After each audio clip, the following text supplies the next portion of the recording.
19-year-old Carmen Van Huss was found murdered inside her Indianapolis apartment in March of 1993 by her father, who went to check on her after she was a no-call, no-show at her job. Her body was unclothed and covered in puncture wounds, and the apartment was a mess, with a table overturned and clothing all over the floor. It was evident that a struggle had taken place, and suspicions of foul play were further heightened when police spoke with the neighbor, who said that he had overheard a loud fight for a half-hour straight during the early morning hours. Investigators interviewed dozens of people and followed up on hundreds of tips over the years, but they failed to identify any suspects in Carmen's murder. Law enforcement approached the case with renewed hope in 2013 after obtaining a usable DNA sample which was uploaded to CODIS, but there were no matches in the system, and the mystery endured. 5 years later, in 2018, detectives partnered with a DNA laboratory in hopes of solving the case through genetic genealogy. Another 5 years went by before they finally identified one of Carmen's former neighbors, Dana Shepard,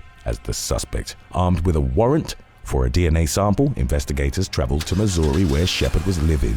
At the time, he was visibly shaking when law enforcement confronted him for a sample, and it wasn't long before the authorities deemed him a match and arrested him on suspicion of murder. As of late 2024, the 52-year-old accused killer was in custody in Missouri while awaiting extradition to Indiana.